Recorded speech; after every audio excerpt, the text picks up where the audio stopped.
ഗ്രഹണി ആസ്മയൊക്കെ ഉള്ള പിള്ളേര് പതിവായിരിക്കുന്നതിലും 10 അടി തള്ളിയിരുന്നോണം പൊട്ടിപ്പാറുന്ന അടിയാ നടക്കാൻ പോകുന്നത്. ആരാ കുക്കർ അടുപ്പ് വെച്ചത്? ആരാന്ന്? ഇങ്ങനെ പേടിക്കലടാ. എന്നെ ഒന്ന് കൺട്രോൾ ചെയ്യാ. ഈ വീട്ടിൽ ആരും ഇല്ലെന്ന്.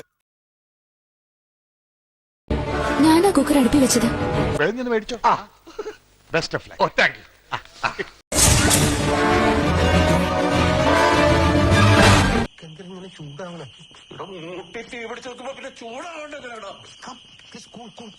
എന്താ കുറിപ്പിയേട്ട കാര്യം? ഇത് കുഴപ്പമാവുന്ന ലക്ഷണമാണല്ലോ. കുക്കറിലുണ്ടായിരുന്ന കടല എവിടെ പോയി? എവിടെ പോയിന്ന? ഇതാണോ കാര്യം? ഈശ്വര, ഇവിടെ ആരും പറഞ്ഞു ചിരിക്കാനായിട്ട്. അതെനിക്കറിയില്ല. നുണ നുണ പറയവൾ.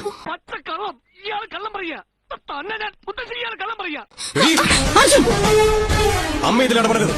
ചുമ്മാ എവിടെ എവിടെ ചെന്നാലും ദേ ഭരിക്കാൻ വരരുതേ. ഭരിക്കണ്ട. ഓക്കെ.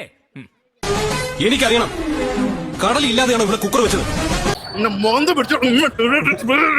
എനിക്ക് അത്രയ്ക്ക് ദേഷ്യം വന്നു. എന്നോടത് വേണ്ടിയില്ലായിരുന്നു.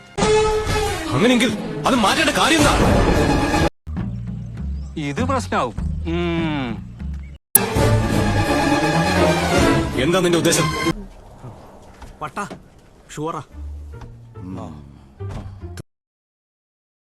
ഞാൻ കടലിട്ട കുക്കർ വെച്ചത് എനിക്ക് നല്ല ഓർമ്മയുണ്ട്. അങ്ങനെ വരാൻ വഴിയില്ലല്ലോ. പക്ഷെ അങ്ങനെ വന്നല്ലോ. എങ്കിൽ അത് എവിടെ പോയി? അതെനിക്കറിയില്ല.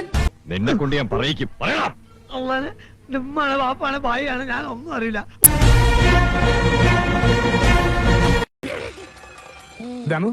എന്ത് പറ്റിയടാ? ചായ നെറുകന്തലേ കയറി ബ്ലോക്ക് ആയതാ.